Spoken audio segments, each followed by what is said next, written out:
شكرا جزيلا للمبدع الشاعر أبدو بالخالي. أعطي الكلمة أخيرة إلى الأخ الحق المفراني رئيس مؤسسة الكلمة الثقافة والفنون يتحدث عن معرش فيقول.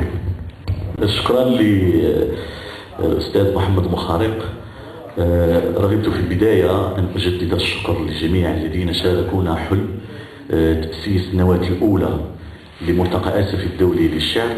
كما قلت في البداية في يوم الافتتاح أن هذا حلم صغير، رجاء أن تتحملوه بكامل أخطائه، ولكن صدقوني أن رغبتنا كبرى في أن نتدارك الكثير من هذه الأخطاء والتي سنقف عليها أيضا في الدورة الثانية.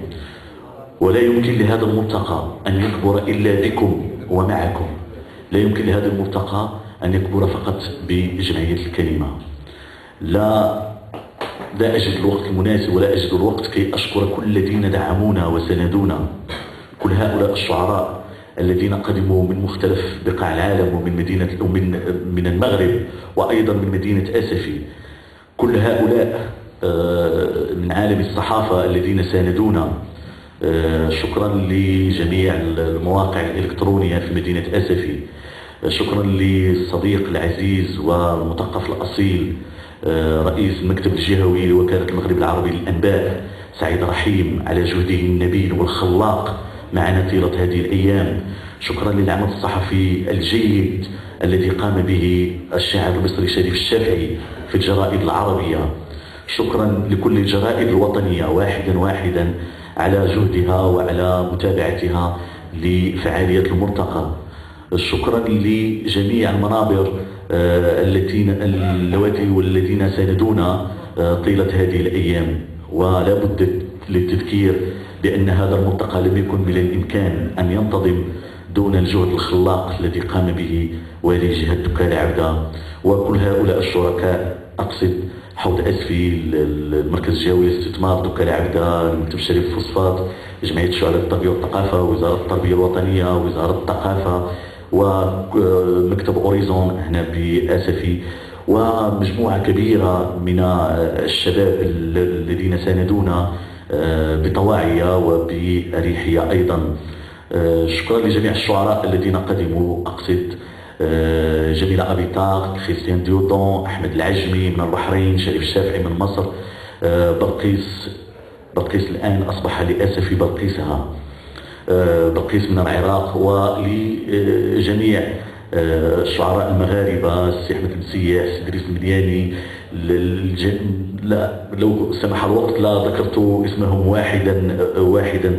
شكرا لهم جميعا. شكرا لمبدعي آسفي، شكرا لتلاميذ أيضا آسفي الذين شاركوا معنا في هذه الأمسية، والتي ستنظم دورتها الثانية العام المقبل بطريقة أخرى وبصيغة أخرى، مزيد من الوقت ومزيد من التنسيق، مزيد من الاتصال، كي نحول مسابقة الإبداع التلاميذي إلى عرس تلاميذي حقيقي. الغرض ليس فقط محبة الشعر لوحده، ولكن أيضا أن نعود لمحبة الكتاب. هذا الكتاب الذي يبدو سقط على الأرض وبدأ يبحث عن خلانه، فلا تتركوه وحيدا رجاء.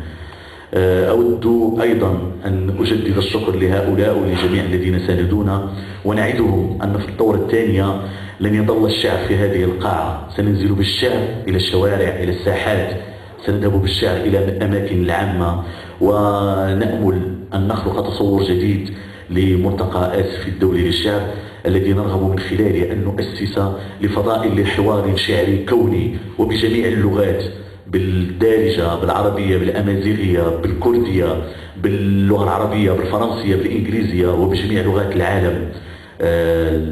الشعر لا يحمل لغة واحدة، الشعر هو لسان هذا العالم الكوني، ونرغب أن يترسخ كذلك. شكرا للذين أتوا لهذا الحفل في اختتام هذا الحفل، تنقلوا من مدينة الرباط. شكرا لمحمد الخراز الذي ترك عمله في وزارة الثقافة وجاء كي يساند مدينة آسف في ملتقاها الدولي. شكرا لكم جميعا وأنا متأكد أنكم استمتعتم عند مدخل هذا البهو بمعرض أبواب آسفي، وأكيد عندما سنخرج سنخرج من أبواب أسفي الذي سهر على تأتيته بصوره الفوتوغرافية الفنان والمسرحي أحمد فطناسي الذي نبارك له صدور إصداره الجديد بتزامن مع ملتقى آسف الدولي للشعر، وهو نص مسرحي موسوم بعيد الكية. شكرا لكم جميعا، شكرا لكم مجددا، ونلتقي في الدورة الثانية. شكرا لكم.